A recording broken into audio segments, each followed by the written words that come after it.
Hi all అందరికీ నమస్కారం. Welcome to Infini park. Here is the non content revealing review of the movie called కల్కి 2898 AD. సినిమాలో నటించిన star cast వచ్చేసరికి ప్రభాస్ గారు, అమితాబ్ బచ్చన్ గారు, కమల్ హాసన్ గారు, Deepika Padukone, Disha Patani and etcetera. This is my first review. ఎంతకీ సినిమా ఎలా ఉందంటారా? ప్రభాస్ అన్న ఫ్యాన్స్ కాలర్ ఎగరేసుకుని గర్వంగా స్టార్ అంటే రెబలేరా, రెబల్ అంటే స్టార్ ఎరా అనే డైలాగ్ తో సినిమాకి హ్యాపీగా వెళ్ళిపోవచ్చు. Let's undergo into the detail review of కల్కి 2898 AD. మూవీ స్టోరీ లైన్ చెప్పడానికి కొద్దిగా కష్టంగా అయినా సింపుల్ గా చెప్తాను చూడండి. Deepika is a lab agent. Lab లో ప్రెగ్నెంట్ ఉమెన్స్ కి ఫుడ్ సప్లై చేస్తుంది. Bhairava is a bounty Hunter. అయితే దీపిక ఆ ల్యాబ్ నుంచి తప్పించుకుంటుంది. అప్పుడు దీపిక మీద 5 మిలియన్ బౌంటీ పెడతారు. ఆ తర్వాత ఏం జరిగింది అనేది మూవీలో one of the sub plot. మూవీలో చాలానే సబ్ ప్లాట్స్ ఉంటాయి. మన హీరో, మన డార్లింగ్ ప్రభాస్ అన్న గురించి మాట్లాడుకుంటే భైరవ క్యారెక్టర్ లో చింపేశారు. ఒక్క మాట చెప్పాలంటే క్లైమాక్స్ లో ప్రభాస్ అన్న రోల్ రివీల్ అయ్యేటప్పుడు వచ్చే ఎలివేషన్స్ పీక్స్ అంతే. థియేటర్ మొత్తం గోల్ ఉంటది. థియేటర్ టెంపుల్ కింద అయిపోతుంది. ప్రభాస్ అండ్ బుజ్జికి మధ్య వచ్చే సీన్స్ చాలా బాగుంటాయి. బ్రహ్మానందం గారి కామెడీ టైమింగ్ పర్వాలేదు. అమితాబ్ బచ్చన్ గారు యాజ్ అశ్వత్థామ క్యారెక్టర్ కి ప్రాణం పెట్టేశారు భయ్ అమితాబ్ గారు. 80 ఏళ్ల వయసులో కూడా ఈ రేంజ్ పర్ఫార్మెన్స్ ఇస్తారని అస్సలు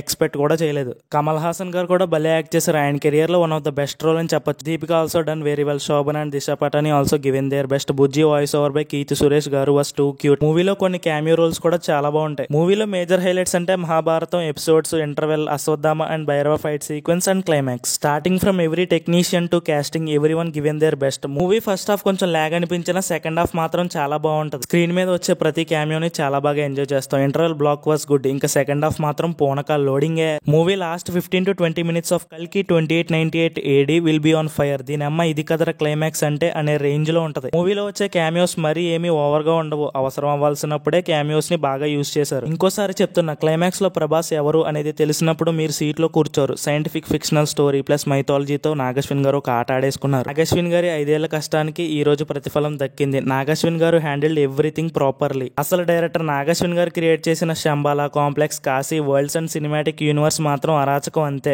సినిమా మీద ఇన్వెస్ట్ చేసిన ప్రతి రూపాయి బిగ్ స్క్రీన్ కి కావాల్సినంత గ్రాండియర్ తెప్పించింది. అశ్విని దత్ గారి ప్రొడక్షన్ వాల్యూస్ కి మాటలు లేవు. హాలీవుడ్ ని మించిపోయారు సార్ మీరు. VFX and cinematography were top notch. మూవీలో 4 to 5 థీమ్ సాంగ్స్ ఉంటాయి. ఆ సాంగ్ సిచ్యువేషన్ కి తగ్గట్టు ప్లే అవుతాయి. BGM was terrific. మూవీలో అర్జున రోల్ ఎవరికి బాగా సెట్ అవుతుంది అనుకుంటున్నారు? ఐ థింక్ రామ్ చరణ్ గారు విల్ బి పర్ఫెక్ట్. ఫైనల్లీ కల్కి 2898 AD movie is one of the best visual stunning experiences which is never before in Telugu cinema. Cinema గురించి నా సజెషన్ ని మీకు ఒక్క మాటలో చెప్తాను. సినిమా అదిరిపోయింది. థియేటర్స్ లోకి కొత్త సినిమా వచ్చింది, కల్కి 2898 AD. విజువల్స్ పరంగా హాలీవుడ్ ని మించిపోయింది. చూడని వాళ్ళు ఉంటే చూసేయండి. ఇంతకే రెబల్ స్టార్ ప్రభాస్ గారి తాలూకా ఫ్యాన్స్ కి సినిమా ఎలా అనిపించిందో కామెంట్స్ చెప్పండి. వన్ లాస్ట్ వర్డ్, ఇది టాలీవుడ్ నామ సంవత్సరం. Share your opinion on this video. Content నచ్చితే like, share and subscribe. That's all. Thank you. Stay tuned.